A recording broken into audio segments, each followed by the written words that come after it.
as long as there's a little space, I'm going to squeeze in. And I'm not going to give up until I hear a yes. So we definitely incorporated that kind of spirit in our early hunts. Because the other challenge in being in one of these kind of beacon hubs, I find, is there's an enormous amount of groupthink, an enormous amount of people kind of all building and thinking the same thoughts. And I think that that diversification of thinking can be really helpful to kind of step back into a different ecosystem and think through, a different lens. And as you guys say, kind of see a different pocket of opportunity. Like, it's so easy to go down to the Bay Area from Vancouver, whereas at least we're far enough away that like the hustlers and the people who want to build world class but can't for whatever reason leave this country have a fighting chance. Okay, 3, 2, 1.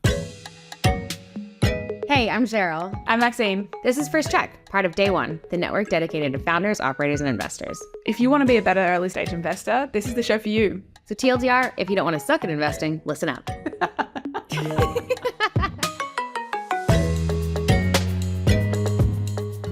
So I met Pocket like 7 or 8 years ago when I was running StartCon. You remember those days? Anyone in the audience? Do you remember coming to a StartCon event at the Randwick Racecourse?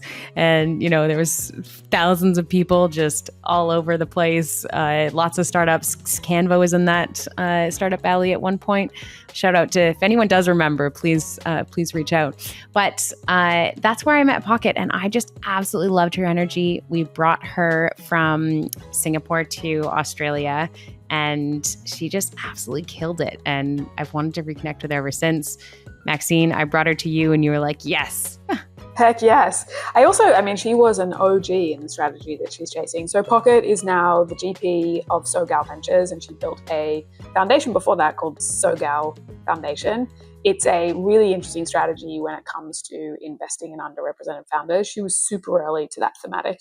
And I think she started investing in that thematic arguably in 2014, more formally in 2016, which, that was significantly before we started to see this trend. It was really only in that kind of 2017 that you started to see that thematic, 2018 maybe even, that you started to see that thematic. And so crazy that she has been investing there from such a young age as well. She was 24 when she started investing. Being so young to just be like, guys, this is the investment thesis, and I know no one else is doing it like this, but this is how I'm going to do it, and crushing it. She's in some incredible companies, and so I think super interesting to hear how she thinks about investing behind thematics. But also, she is an excellent investor when it comes to consumer, and I know in Australia we are barely consumer curious, even though our biggest outcomes some of them have been kind of at least prosumer in the most generous interpretation. And so I think excited to get her thoughts on consumer investing, consumer trends, right? How they think about investing at that stage. I also can't wait to talk to her about their investment at Lovevery, because as a customer, I just think that that's such a unique investment that I couldn't imagine doing, but totally a customer, and absolutely would love to have gone back and been on the fly on the wall for that conversation. 100%. And I think actually one of their success stories, one of those sleepers, incredible outcome for them. Awesome. Well, I cannot wait to get into it with Pocket. Let's go. Let's do it. You're listening to a Day1.fm show. As a startup founder, you're juggling multiple priorities, from the expected, like finding product market fit, to the unexpected, like customer requests for SOC 2 or ISO 27001 certification. But achieving compliance is time consuming, and time spent on it is time away from the needs of the business. That's where Vanta comes in. Vanta is the all-in-one solution for startups to become compliant quickly and build a security foundation with ease. With a combination of automation, an extensive partner network, and a security marketplace, Vanta provides the necessary tools and expertise for startups to achieve compliance seamlessly, no matter how urgent the needs are and at every phase of growth. Over 10,000 leading companies, including Cipherstash, Handle, and Indebted, trust Vanta to automate compliance so they can focus on growing their business. Startup customers get 10% off Vanta at day1.fm/Vanta/firstcheck, or just go to the link in the show notes. Okay, so it's been a number of years since we last talked, Pocket, but I am so excited to get into this with you. And for all of our listeners out there, we always ask the same question of our guests when they come on, which is, no drum roll needed, what is the first thing that you ever invested in? Well, the literal answer to that will be an AI company founded by a Black founder, actually, back in 2015. And it was my first ever angel investment. I did it on AngelList. Wow. I put $1,000 in. Cool. $1,000, yes. I always tell that story because people sometimes really underestimate how, I guess, or overestimate how expensive or how like inexpensive it is to get into angel investing. So yeah, that was my first investment. This company is still alive today, although if I were, a bigger investor, I would advise them to probably like exit the business. Not be alive. Yeah, they've been hanging on, and that was my first investment 10 years ago Wow. Your first ever one? Yeah, that's impressive. as an angel. Yeah. But also that you picked an AI company 10 years ago. Maybe they might have been a little early. Yeah, my co-founder's first investment was also an AI company, and it's a digital pathology company using like machine learning and AI to help pathologists make better diagnosis for cancer patients. And that company is still alive and doing very well, and we invested with the SoGal fund as well. So yeah, both of us actually started our journey with AI years ago. Starting strong out of the gates. I've got to say as well, just a shout out to the small check sizes as an entry point into angel investing, right? It's something that Cheryl and I are like constantly ranting about, but just if more people knew that you could start really small to kind of get your reps in before you kind of come strong out of the gates, especially if Cheryl had known that strong out of the gates, her first check size was like 25K, mine was 2,500. So I'm much more on the kind of smaller side. Order of 10x magnitude. In my defense, though, there are much less options for putting in a Truth. $2,500 check in Australia 5 years ago. I'll give you that. Hence why we started Aussie Angels. Wow. Well, I think, yeah, more people should become angels for sure. Like, I think in the US, there are, I forgot the exact number, but like, I don't know, 170,000 or 1.7 million, like people that could actually be, I'm going to go with probably in the millions. but very few actually are. And there's definitely a lack of diversity in the angel demographic as well. So I've been very passionate about kind of bringing the inspiration and education to people who are totally qualified to do it, but have not getting started on that. Do you have any tips for this? My small act of rebellion has been I've started asking every single friend of mine who is a woman, who is an operator and or a non-partner investor at a fund, are you angel investing? Yeah, I do that too. And amazing. What do you say when they say no, though? Why not? I was like, what? I would make them feel like they're ridiculous. What? Why not? Like, I'm confused. Yeah. I think it's such a missed gold mine because you are literally sitting on the social capital, you're sitting on the experience capital, and you have like $2,500, right, to make a small investment. And sometimes I even tell my influencer friends that, if brands come to you and you think they have great potential, instead of asking for all cash up front, just ask them to. Or shoes. Don't ask for in-kind free things. Ask for equity. Just like, if you want to work with them in a longer term and you really believe in them, maybe, just get half pay in cash and half pay in equity, or even, start working with them in I don't know, like kind of an advisory capacity and create, I call it after sleep income. Yeah, never heard of that one. Yeah. I love that. Better word for passive. Passive. Exactly. But after sleep is a way better way of putting it. And I remember many years ago when I was in my Beyonce era speaking at these different conferences, there was one slide I would put in my presentation, which would say like, don't buy shoes, buy companies. I think I saw that slide and I was like, yes. That's great. I'm here for it. I feel like my mission has been just to get like women and other people who have been overlooked and uninvited for so long to be on the cap table, whether as an LP, as a GP, as a VC, like investing decision maker, or as an advisor, or as an early employee, like whatever way it takes, but get on that cap table. 100%. Yeah. Get on that cap table. Get on that cap table. So what was your progression from that first $1,000 check through AngelList? Did you keep investing through AngelList for a while? Did you start to syndicate? Like, how did you progress from that first check through to launching SoGal? Yeah, so that was end of 2015 when I wrote my first angel check. And then I made a few more small angel investments. Some are through AngelList, some are through the SoGal community that I was creating and organizing at the time. And I convinced people to take my direct investment for like $3,000. Amazing.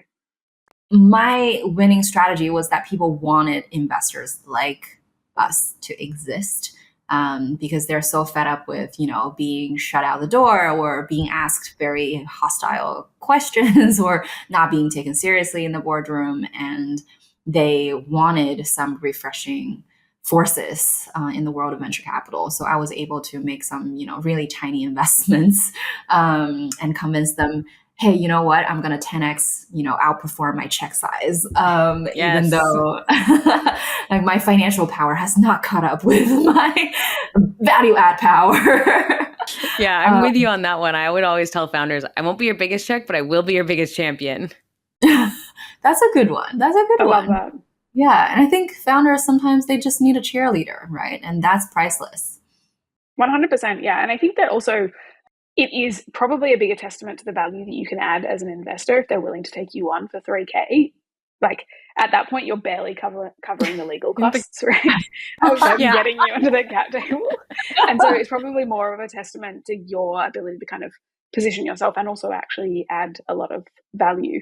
So when you were first starting out, how did you think about finding amazing companies? Were these folks already in your community, or were you like out there sourcing? And then like you now have launched a fund and then built that into a second fund. And so as you think about how that deal sourcing funnel has changed over time, like what has evolved for you as you've gone? Yeah, a lot of questions in there. I would say so we launched our Fund 1 in 2017. And from 2015 to 2017, we did a few things to really prove that, this is something we wanted to do and this is something we could do. And these things include, one, making sure that we could actually source good deals. So when I was just starting, I first started SoGal as a community 6 months before I got into the Stanford VC program and met my co-founder there. So that kicked off our adventure to start a firm together. And after we decided, okay, like we need to shift the status quo, we need to, start a firm, we started making small angel investments. And also my co-founder was starting a fund for Johns Hopkins University. So that was kind of our playing field and experiment to see what it really takes to start a fund. It was a very tiny fund, but it had all the elements. You still have LPs to answer to. You have to do all the, tax audit, compliance, all that stuff. So it was a wonderful learning opportunity. So before we launched Fund 1, we had already invested in 27 investments, and many of them had, raised a new round. Combined? Yeah, between all of us. Like, did you warehouse those and then move them in, or? No, actually. So, a part of those were the Johns Hopkins Fund. And I think two of them actually later became SoGal investments. But SoGal had a different, I guess, outlook. And we were, doing bigger checks compared to the Johns Hopkins Fund, which was writing, I think, 10K, 25K checks to begin. And I, was writing 1K, 2K, 3K checks. So yeah, but in that process, like even though your check size is much smaller, does not mean you're not going through the whole process. It doesn't mean you're not doing your diligence. Doesn't mean you don't do value add for these founders. So it was a great kind of very steep learning curve period where we were testing, like, where can we actually add value? Do entrepreneurs actually like working with us? And to find confidence in doing so. And I think having a diversified portfolio early on was super important, because sometimes I think of angel investing as subscribing to a newsletter or joining a membership club. You're getting insider scope that's only shared with investors because you are a small investor in it. So sometimes, like for LPs who are investing like 25K checks into my fund, I'm thinking like, this is such a great deal for you, because you're getting a membership to this LP club for 10 years and beyond, and you're going to make money on it, right?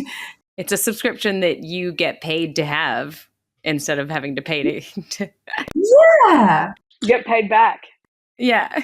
Yeah. So I think that's the fun part of investing. And we proved out that, entrepreneurs liked working with us. We were very, I'd say, unsure about, can we do this? What is our value add? I think because we didn't come from like operator backgrounds, we didn't come from the finance world or Wall Street, and we were not like employee number, I don't know, like under 10 at any, tech startups. So I think early on, I identified with the super connector archetype of being an investor. I think that speaks to my superpower and my community building experience. And the SoGal community was kind of a media platform as well, because as we grow, the subscriber base and the newsletter reach, and also with all these in-person activities and summits, hackathons, global pitch competitions, we were able to really connect entrepreneurs to different resources. Another thing we did to prove out deal flow before we started the fund was we hosted a global pitch competition for women entrepreneurs back in 2016.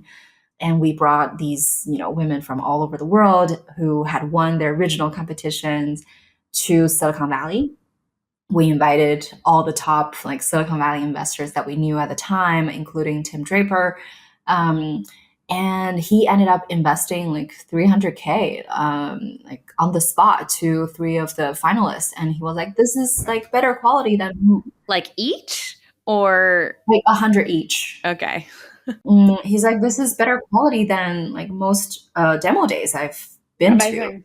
Yeah, so that was a great validation, and also just the sheer volume, like the competition that we were hosting, we got like 3,000 companies applying like in a very short period of time. And people were like, oh, most funds don't even go through 3,000 deals in a year. But we were just getting an insane volume. They must have just really resonated with your perspective and who you are. It just proves that, there are so many companies that didn't get the attention. Like, did LPs understand the super connector? Did LPs take to that? Like, how did they react to that archetype? I think they did.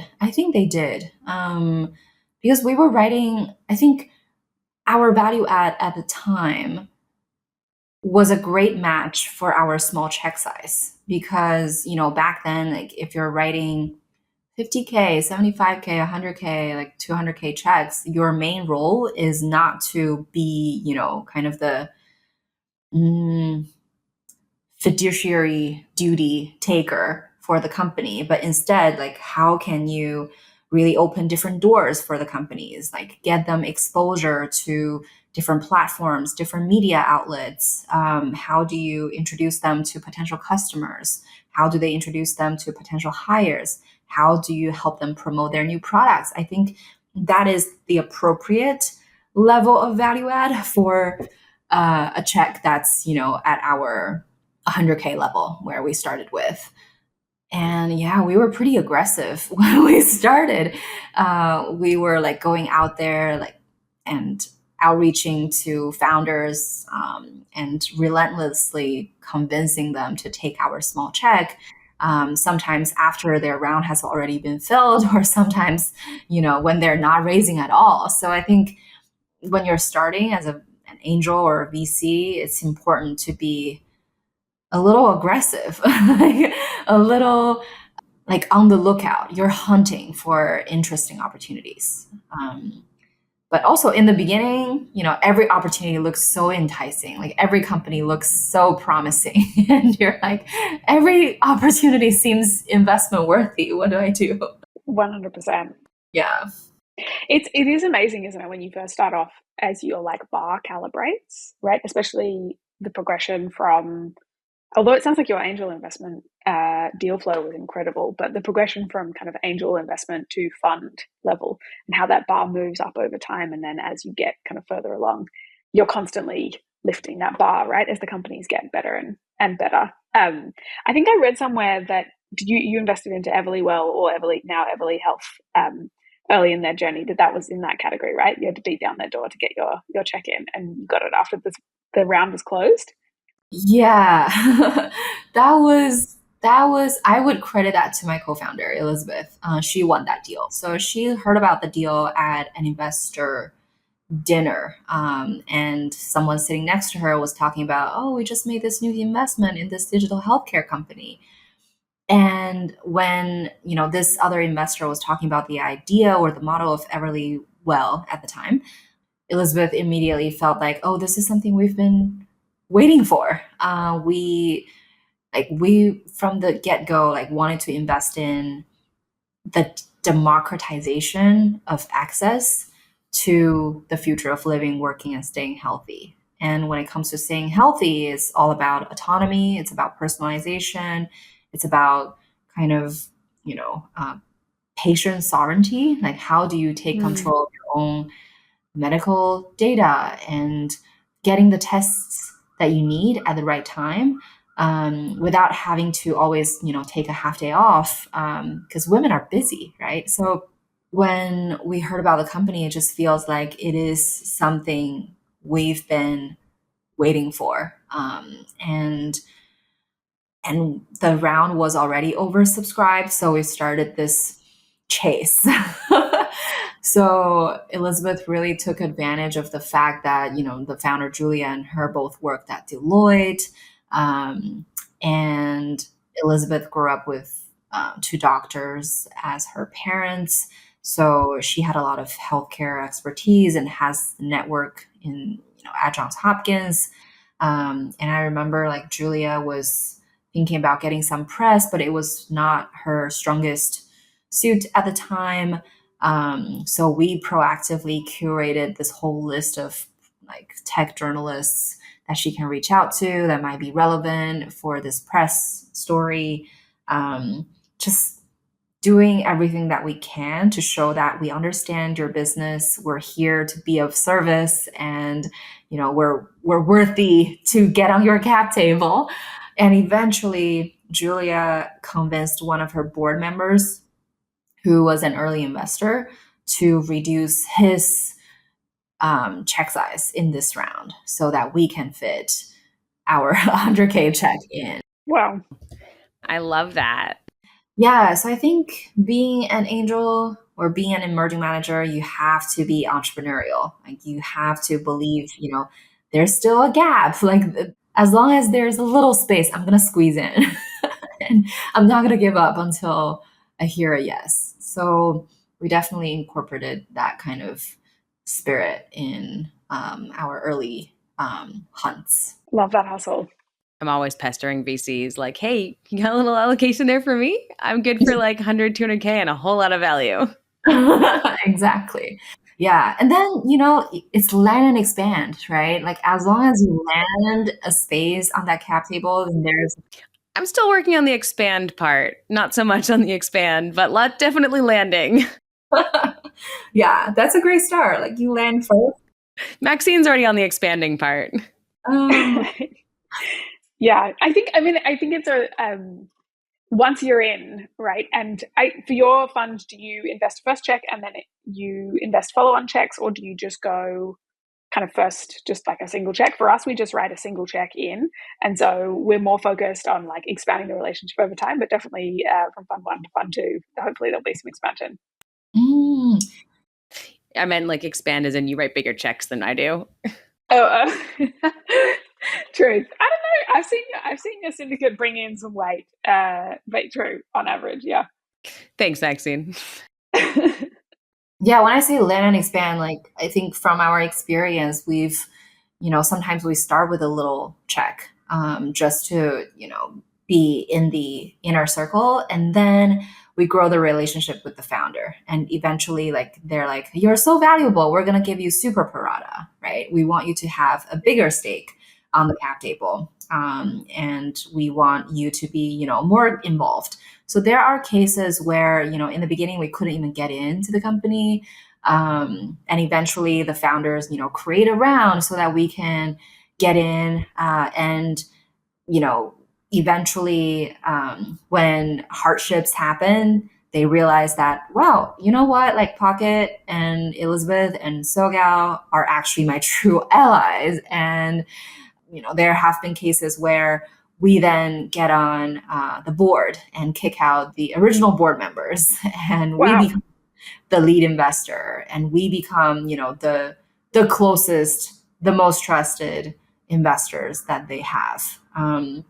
So there has been several cases actually where we went through that journey with these founders. It's fun, and it's like you get into the big league, and you get to structure recaps sometimes, for the listeners.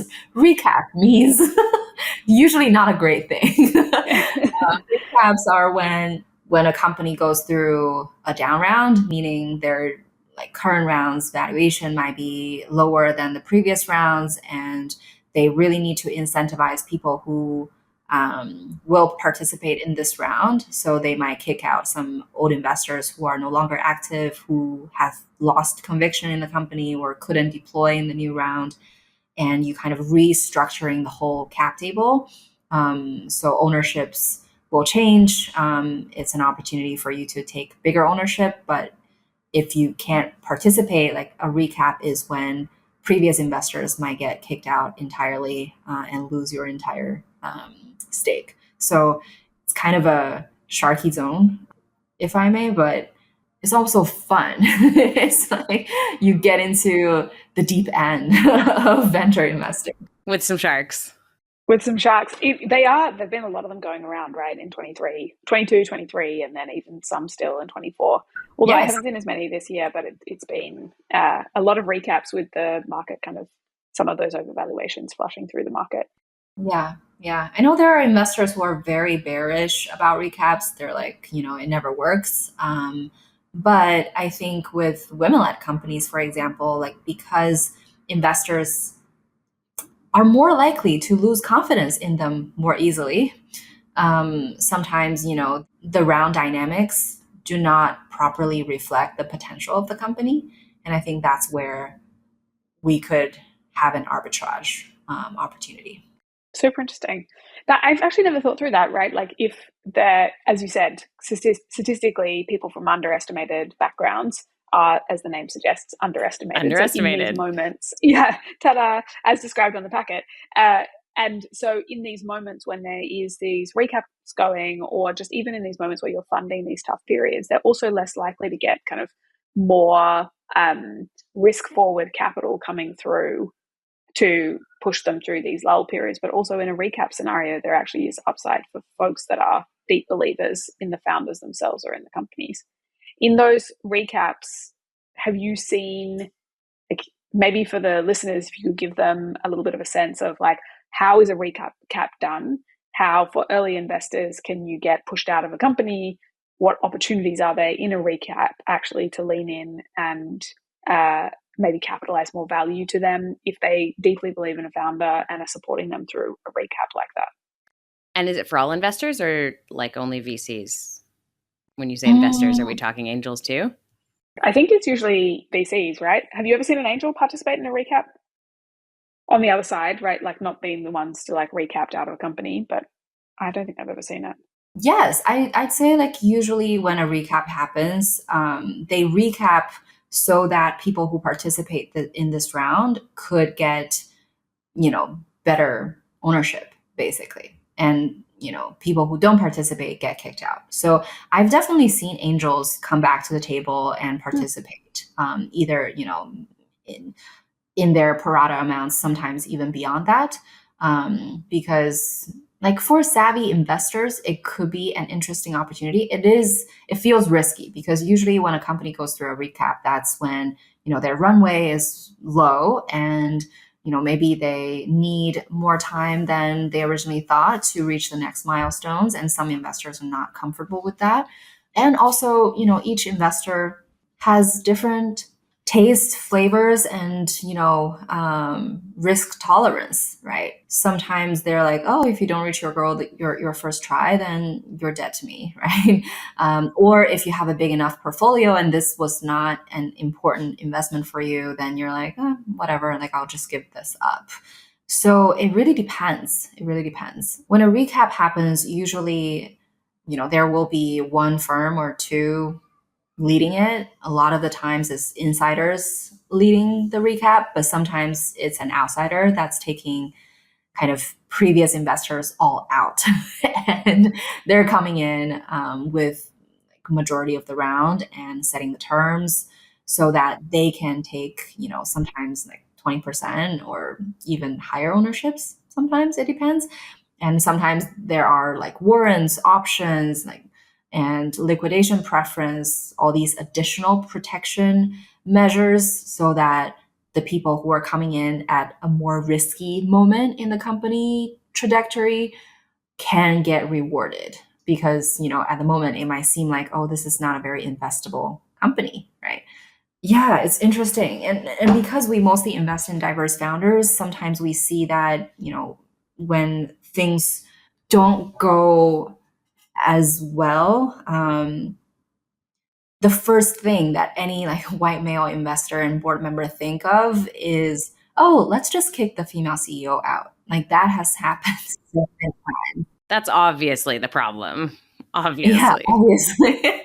So like that's an obvious kind of, I don't know, lazy decision or opinion, right? And there have been a few cases where we're like, well, we don't think that's the real issue. And we need to step in if we really still believe in the company. Yeah, fighting the good fight, Pocket.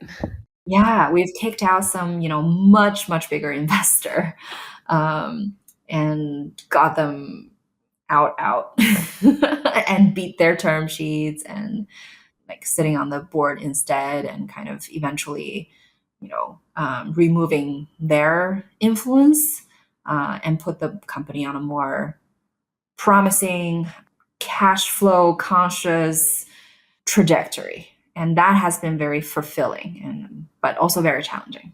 You're listening to a day1.fm show. Do you notice, because you at SoGal, you invest both in consumer and in B2B, right? You don't have a particular kind of vertical that you invest in. Have you noticed a difference in the way that boards approach these kinds of moments or investors approach these kinds of moments across consumer and B2B, right? Especially over the last, call it 3 or 4 years where the market was very bearish. Did the market approach it differently and did investors approach them differently depending on consumer or B2B, or are they kind of just as tough, just as dynamic moments in the company when they go through a recap? I wouldn't say, the difference is between consumer versus B2B. I think it's more based on the traction and the health of the company itself. Because it doesn't matter what sector you're in. Like if you have healthy cash flow and you don't have to worry about, like running out of money soon or having to cut a bunch of people or having to make some critical decisions, life death decisions, then, like the board is not under that much pressure, right? And you don't have to make very drastic moves. I would say like I've seen some really interesting pivots in the past few years. I'd say a lot of our consumer companies have an enterprise component, whether it's through, like channel partners or having B2B partnerships as a big part of their revenue. So I think there are fewer companies who are like pure consumer, right? Like usually they start consumer and then they go into enterprise and like business contracts, etc. They stand on different legs. That's really interesting because I feel like when you look at your portfolio online, a lot of them look like pure consumer plays, which, like, for context, in Australia, we invest very little in consumer. Like, there just like is not a big consumer VC or investment environment here at all, which number of factors for that, but still that's the case. So we're always interested in like anybody who is making investments in that space. And at the same time, we've had a few consumer wins. So it's kind of this conflicting like environment here. So we're always interested in like how people are investing in consumer. And also I feel like we kind of got off topic a little bit. Recap was super interesting, but it might be healthy to go back to maybe just like walk us through your investment thesis. Yeah, so we invest in pre-seed and seed companies, mostly in the US and Canada, led by diverse teams. We invest in the future of living, working, and staying healthy. So we've covered everything from consumer tech, digital health and wellness, future of work, and sustainability companies. So I guess the ethos is that we want to invest in things that touch people's lives and create new categories and address unmet needs. Because we really believe that historically, systematically, there are so many blind spots of the current system that need to be redesigned to reflect, the diversity of people. And Gen Z is the most diverse generation ever. So we are always kind of looking forward, thinking about the younger generation's needs and what holes need to be filled. How are they going to be living their lives, going to school or not, right?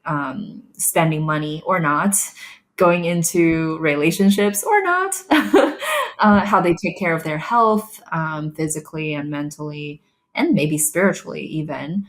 Yeah, how they think about the future of the world. So yeah, I think it's fair to say that we're taking a more generalist approach now that with Fund 2, we're actually kind of taking a step back on consumer, especially consumer products.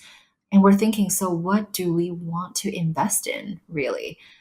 And I think the answer I have right now is we just want to invest in really killer, world-class, diverse founders who have a unique point of view, who really have insights in the space they're building in and could execute like no one else. And I am super open and willing to learn about new spaces with them, whether it's, I don't know, space engineering or financial derivatives or biomanufacturing. I think I just want to invest in kind of cutting edge, frontier, creating, category defining type of businesses and people. Super interesting. How do you think about, like, as you say, your thematics are quite broad, and as you said, you're like interested in playing around on the edges of that. Something that I'm constantly thinking about, I would love your thoughts on, is like, how do you know when you're outside of your zone, i.e., you're in the kind of zone of naivety as opposed to your zone of understanding, and how do you defend that line, or are you constantly playing around with it because that line is constantly moving? How do you think about that? I think my confidence in entering new areas usually comes from two places. One is the existing network that we've built. So from over 10 years ago, we've been building the SoGal network, and that consists of like global entrepreneurs, and we've since built this large LP family. Like between Fund 1 and 2, we have over 200 LPs who are strategic individuals, families, institutions who have a variety of expertise and networks that they bring to the table. So constantly, I feel like I'm able to absorb information and understand how to connect the dots. So whenever I enter a new field, I constantly feel like, okay, even though I know nothing about, AI generated proteins right now, but like within 2 days, I found 3 people who are like PhDs, like who are experts in the field to help me understand, to help me diligence the company and give me their insider takes. So I think I'm really good at very fast learning type of thing. Well, it helps to be a super connector. If you're super connected to all those people, it's easy to tap into their knowledge, right? For sure. Yeah. Also, another piece comes from, we are not just randomly investing in things, right? We're investing in things that align with the themes we are seeing in the future. These are trends or, kind of little red dots that I've been collecting little information on. So I think, it's easier for me to understand the context or to understand, will this be a thing or not? So coming from the more macro level, if we understand like the core user demographic, which is, young millennials and Gen Z, which we are like immersed in that world all day long, then it's easier for us to understand, will they use this product? Like, do we think compute is going to not replace, but be as big as oil and gas? And having kind of point of view on these newer things. Do you? Yes, we actually just invested in a company that's betting on that future, where compute is going to be, kind of a natural resource, like a raw ingredient of these, tech companies. And it will become a huge financial market as well, which doesn't exist today, but will exist through this company that we just invested in. Super interesting. I really like that framing of it, right? You're actually using 2 resources that have been compounding for you, one being your network and 2 being your knowledge, right? Because you've been investing behind these thematics for a while, right? It's actually surprising how much touches and concerns each of these thematics. So they might feel like net new frontiers, but actually you're compounding on. I like that you're framing there, the little red dots that you've been collecting to kind of put it all together to place you very well when it comes to a kind of net new thesis, especially the idea that compute, for example, is a raw material and we will rely on it in the future. Yeah. And I think sometimes like founders, they want some breadth on their cap table as well. Like it's not like, if I'm a biomanufacturing company, all I want is biomanufacturing people on my cap table. You need people who understand different sides of the business. You need people who can help you like build your founder and company profile. You need people who can put you on the right spots, podiums, and you need people who can build, global go-to-market kind of connections for you, or people who can understand your mental health challenge and understand burning out and understand how work-life balance is so difficult and you have someone to talk to. So I refuse to vote myself out when it comes to a new area. And I feel like there are a lot of value add that I can bring to the table without being, a subject matter expert in that field specifically. 100%. Yeah. So you invest globally, right? Speaking of kind of frontiers that you invest in, what ecosystems are you most excited about at the moment around the world? Are you crushing on San Francisco and or the US like a lot of folks at the moment, or are you looking further afield? And how do you feel about Australia? Small plug for the tiny island. Asking for a friend. Oh, interesting question. So in Fund 1, we were actually more international. We were a $15 million fund at the time. We invested in 42 companies, and many of them were outside North America. We invested in a company in Australia, one in Singapore, one in China, one in Canada, like 2 in the UK, one in Sweden. Like we were all over. And in our angel investing, Elizabeth and I have also invested in like other continents, like Africa and beyond. And so with Fund 2 though, like we have become more conservative geographically, mostly because of LP constraints.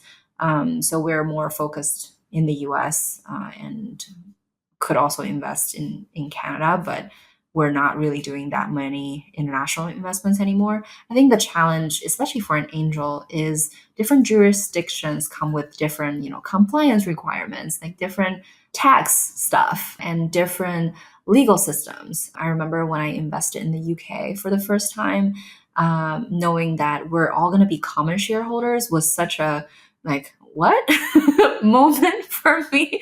I was like, no way, this is so weird. Wait, there's no such thing as pref shares in the UK? I think that over there, like everyone is a common shareholder. Yeah, I think they put contractual supports around it, right, as an investor, but it's not it's not a different class of shares, so you don't have exactly the same protections. But correct me if I'm wrong, Pocket. I haven't been as close to it as you have. Something like that was so long ago.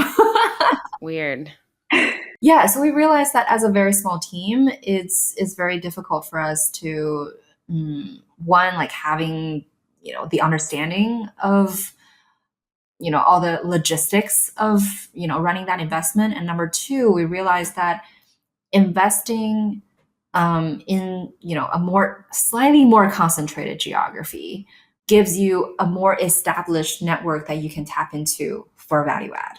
So for example, like when I think of my Singapore investment or my Australian investment in fund one, I feel like I wasn't as effective as an investor because I didn't spend a lot of time establishing relationships with 10 like Series A investors that I could send that company to.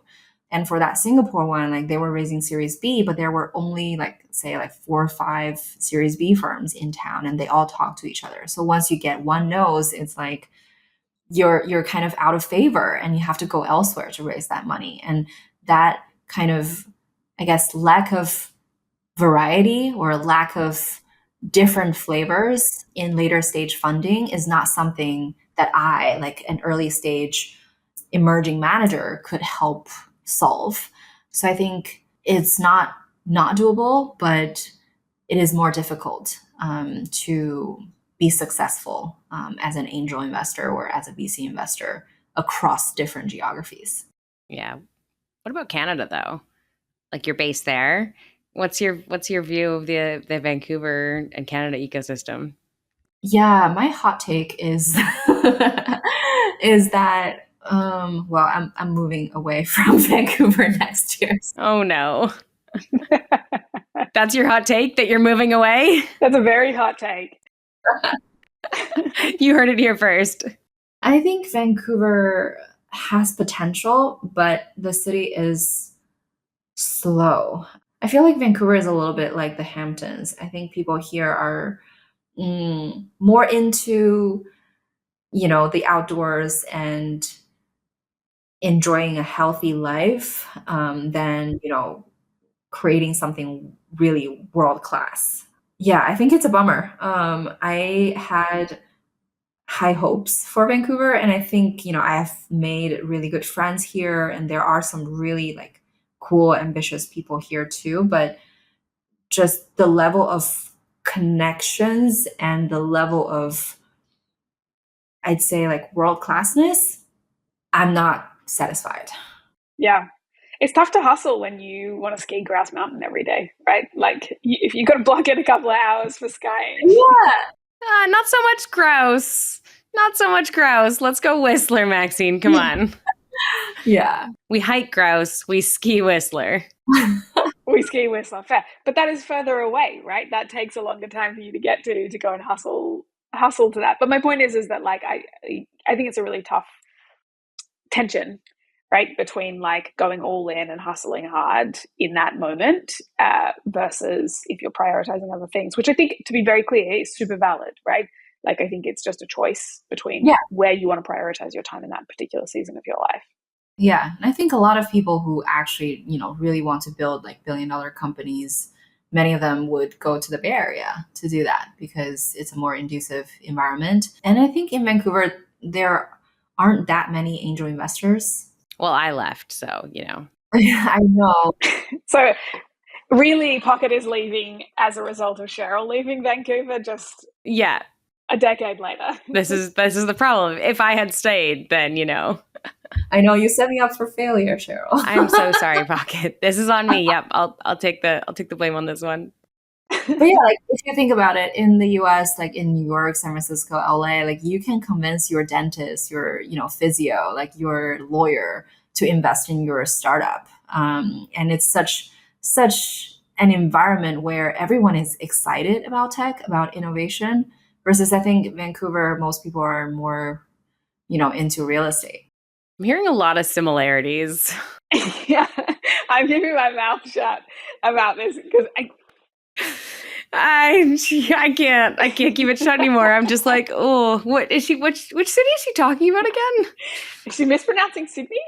Yeah. It's very similar. It's very similar in Australia in some ways, but I also think that like we're far enough away that we don't lose. Like it's so easy to go down to the Bay Area from Vancouver. Yeah. Whereas at least we're far enough away that like the hustlers and the people who want to build world class, but can't for whatever reason leave this country, have a fighting chance. But I think Vancouver has a great lifestyle, right? And people here are like sunflowers. When the sun is out, everyone is out. Like there are so many cars on the street. Everyone is at Stanley Park. I think they care about wellness. They care about balance, which is, a great thing. But for me, I think it's easier for me to find really exciting co-investors to work with. It's easier for me to find things that are really leading the trend. In Vancouver, there are a lot of academic adjacent projects. So many things coming out of UBC, for example. Yeah, I think it creates a particular type of ecosystem. I like the Toronto Waterloo ecosystem a little more. I think there's more just tech talent coming out of Waterloo left and right, and coming out of University of Toronto, and it's a much bigger ecosystem because Vancouver, like the population is only 700,000 people. It's much smaller than most people think. Yeah, and I think investors here are more conservative. And again, like there aren't many consumer companies here. Like I do think there are a lot of similarities between Vancouver and the Aussie ecosystem. 100%. Yeah. It's definitely a zeitgeist. I feel like I'm watching shift, right? 2019, 2020, 2021, there was lots of this like, because people were working in distributed fashion and were working more remotely than they are today, there was a lot more of these like thriving, much more local ecosystems. But I feel like I'm watching quite a strong centripetal force back to places like the Bay, especially if you're building like app level AI, maybe in consumer, a pretty strong centripetal force towards LA and New York. And it just feels like it's accelerating, which I think the narrative I'm hearing a lot of is like, you have to be in the Bay, or you have to be in New York, or you have to be in LA. But I also think that there's opportunities for like a little bit more gray in that, right? People spending a lot of time in the Bay, spending a lot of time in New York, spending a lot of time in LA, and absorbing those bits, and then also getting the opportunity to like operate in cheaper ecosystems, or in ecosystems where they can get a differentiation of thought. Because the other challenge in being in one of these kind of beacon hubs, I find, is there's an enormous amount of groupthink, an enormous amount of people kind of all building and thinking the same thoughts. And I think that diversification of thinking can be really helpful to kind of step back into a different ecosystem and think through, a different lens. And as you guys say, kind of see a different pocket of opportunity. Yeah. So in Fund One, like when we think of our biggest, our most successful companies, they are coming from, not the usual suspects places. Everly Health was still is based in Austin, Texas. Lovevery is based in Boise, Idaho. Function. By the way, I'm a customer. Oh, they are awesome. They're doing so well. Like, I think 230 million in revenue last year. Wow. Crazy. Didn't they just do a like retail raise? Because I considered investing. Oh, cool. But it's so late stage now. Yeah, that's why I didn't. Because I was like, that's not the type of investor that I am. But like as a customer, and it's one of those things that it elicits an emotional reaction. Yeah. I very much considered it. It's such a great brand. They've done a fantastic job. Yeah, and our other unicorn company, was from like Philadelphia. These are not your usual places, yet they were the best performers in Fund 1. These are all kind of consumer companies, right? Like, again, you say there's an enterprise element to some of your consumer companies, but a lot of those are consumer companies. Would love to understand a bit more about like, how do you assess the right stage to invest in a consumer company, and like, what is the return profile that you're expecting on a company like Lovevery, for example? Yeah, Lovevery, we invested in 2017. We were in their friends and family round. We were actually the only VC firm that invested in their friends and family round. That's cool. Very happy about that. And it was before they had a website even. Like, so no product, pre-launch. Love it. And we were really betting on the combo of Jessica and Rod. Like, Jessica is so product obsessed, and Rod had great operational experience. Previously took a company like from growth stage to IPO, so has seen it all. Jessica previously had a successful exit with Happy Family, sold to Danone Group for I think over $200 million. So they had a big vision when they came together, and they both have multiple young kids. Their approach with the design thinking ethos and how they would just sit for hours at customers' homes watching how kids and parents, play and interact with toys. They were really doing the right approach with this huge industry, even though, as a women-led emerging fund, people are like, your first investment is in a hair care company, aka Function of Beauty, and then few months later you're investing in baby toys. Like, are you serious? Like, you're really pigeonholing yourself into the most girly things ever. I'm really struggling to understand that pitch too. Like, they had no website, no product, and they came to you and they're like, hey, so we're going to ship really expensive, heavy toys to parents every month. Want to invest? And you're like, yes, I'm in. What's interesting was we originally got in touch with Jessica to pitch her to become our LP. And then, midway through, Jessica's like, well, I'm thinking about my new company and I'm targeting millennial parents. You two are, on the younger side. Tell me what you think of this. And we were like, oh, we smell something. I love it. The hunted becomes the hunted. Yeah. So we eventually we were like, we need to invest in this company, give us some allocation. So we squeezed in. And Jessica, with her previous company, she actually never raised from venture capitalist before. So we were, I think, the first VC firm that she ever worked with. That's another really proud fun fact. So cool. So what's the formula there? Like, really experienced founders that have deep domain expertise and crazy consumer idea equals profit? I think so. We really wanted to invest in companies that were, global in their thinking, design driven, meaning like they actually consider the context and environment of how a product is being used, who is using them, what are the pain points. And I think how their point of view on the market was very spot on. They were saying, well, there's never a lack of toys, but most toys are just distractions. They're not built for educational purposes. There has been amazing research and studies coming out of top universities, but this level of research has never been applied in commercial products, and they feel like there's an opportunity to build really intentional and well-made products for the millennial parents. And millennial parents are different from the previous generation parents. We are all pretty much like dual career kind of families. You have to have quality time with your children, but your time is very limited. So how can you design something to create safe, kind of a peace of mind for modern parents who are immersed in a sea of options? So I think Lovevery is so smart in creating such a trusted brand with curated products at the right time so that you don't even have to think about when to do what. It just kind of is all set up for you.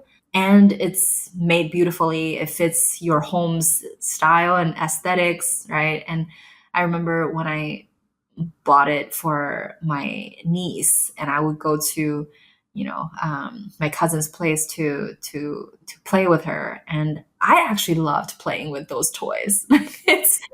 It's good stuff. I think they've built such a superior product, and like children really resonate with it. Like they love playing with Lovevery toys.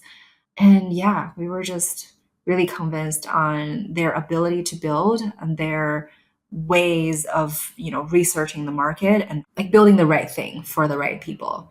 And yeah, they just immediately became popular. All the celebrities started using them, and I remember their first year's revenue was already like very high. So it was just a winner from day one.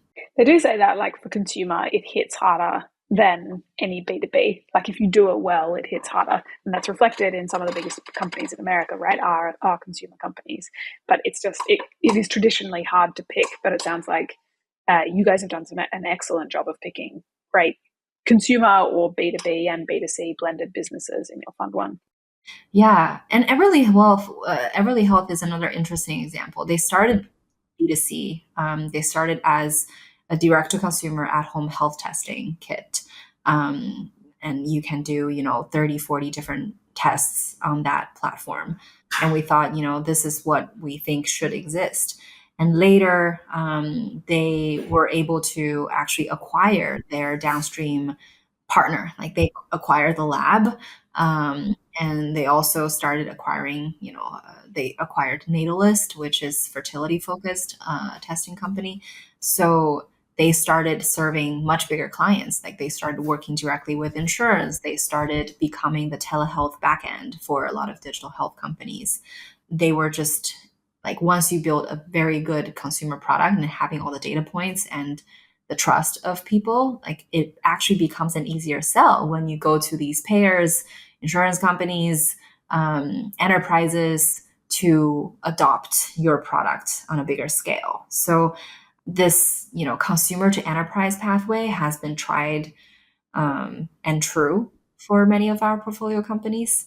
And I don't really think there's a huge line between consumer and enterprise. If you think about Canva, for example, right? Like they fascinated individual consumers and then became a work product and a necessity that people can't live without. So yeah, and many others did the same, like Slack or Figma, Notion, etc. So I think it's definitely a very viable pathway across different sectors. I feel like I have so many more questions on consumer and so many more things that I would love to pull out. But sadly, I think we're coming almost to the end of our time together. So would love to know from you, the question we always ask our guests at the end of our conversations is, what is your biggest big cojones moment, a moment that you have felt really brave? There are several. I think I'm learning to become more and more courageous because there are just so many challenges that will come your way. I think the first one was probably when I went to the US by myself at 18 years old, when none of my family members had ever been to the US. And I was the first one ever to go there into a completely strange, new land. And English was my second language, and I never went to international school. So it was just such a big, different environment for me. And I think that's where my entrepreneurial journey actually began. Like for me to reestablish a new identity, a new circle, a new everything, and to, from an outside perspective, starting to reflect on how I was brought up, my cultural context, my belief system, and start to embrace more differences, more nuances, and more different thinking into my world. So yeah, I still think I was a very brave young woman back then, which set the foundation for the rest of my life. Wow. Yeah. The moving of countries, I don't think it can be overestimated, especially if you move to a country, as you said, where you don't know anyone, your family's not with you. Like that's a huge step. You're starting from scratch. Starting from scratch, it's such a big step and does take that like moment of realization that you have been a goldfish swimming in water and you suddenly are able to see that water. Of course, you're a new goldfish in a new set of water, but being able to identify, oh, wow, that is actually different. Those are like cultural constructs as opposed to personality constructs or, things taken for granted. I think it's such a transition period. I love that. Yeah, and I think that it builds the foundation of empathy and compassion for you to be a good investor. 100%. Thank you so much for coming on here today. We have loved this and learned so much. Thank you both. It's been super fun. Thanks so much.